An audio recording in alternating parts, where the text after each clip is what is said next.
Hi guys, Nigel Farage has some neck, doesn't he? Never misses the chance to use immigration as a stick to beat both Labour and the Conservatives. Now, in the case of the latter, they attempted to pander to Farage when he was in UKIP and in the Brexit Party and finally Reform UK, attempting to outdo him on immigration. And when it comes to Labour, they seem to be dancing somewhat to the Tory tune. The Reform UK leader raised a valid point, if you can believe, in Parliament on Tuesday on the issue of housing, but of course excluded himself from any blame. Have a listen to this. Thank you, Mr. Chairman. Well, I'm here to support my geographical neighbour, the Honourable Member for Harwich and North Essex. He's absolutely right. It would be wholly irresponsible to commence the building of thousands of houses without knowing that a road is going to be completed. And so I'm here to support completely what he says, and I'm sure that constituents in all neighbouring constituencies would overwhelmingly agree. I just wonder whether ever, when these things are debated, be it here or in the main chamber, whether we ever really pause for a moment to understand what we've done, what both Conservative and Labour governments have done. A 10 million increase in the population in the last 20 years. The Office of National Statistics this morning suggesting that another 3 to 4 million will be added in the next few years. These are all problems of uncontrolled mass migration and the population explosion.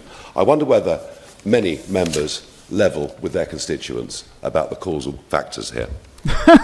You're going to point the finger at yourself, Nigel Farage, because, well, let's get to the first point, Brexit. Now, how has Brexit impacted the numbers of people coming into the UK?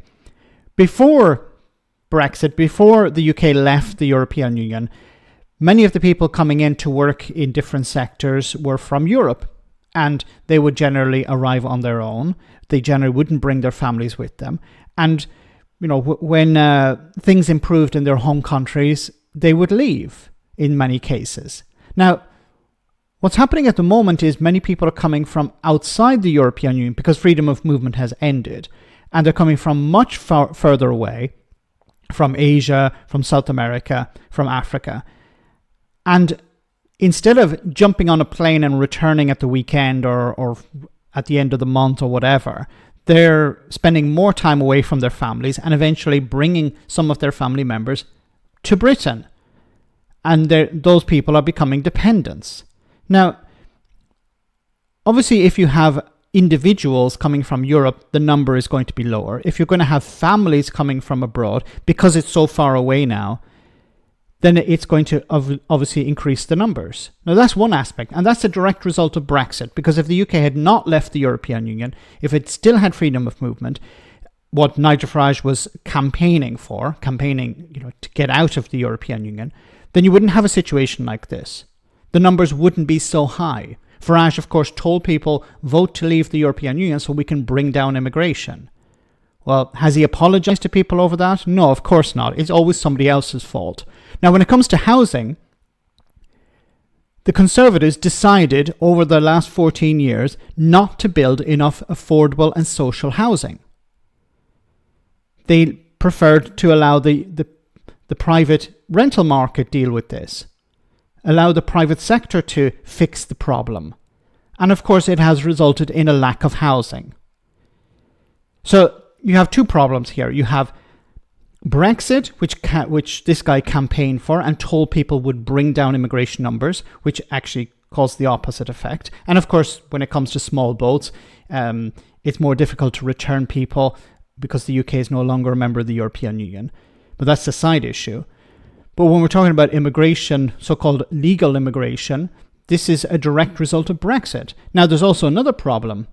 Because universities are having to cut back on their courses because they can't afford to continue to provide courses, they're not training up enough British people to do jobs, like, for example, nursing in the NHS.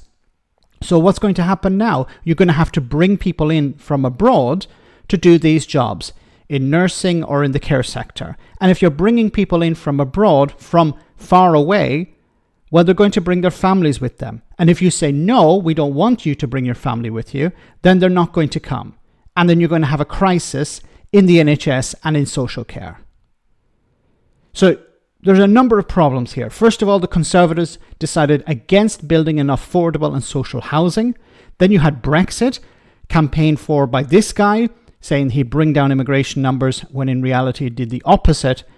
And now you have universities, for example, not providing courses for British people to do jobs that are supposed to be for British people. It's a disaster. Is Nigel Farage going to level with his constituents? I don't think so. Let me know in the comment section, guys, what you think. As always, your comments are greatly appreciated. Thanks a lot.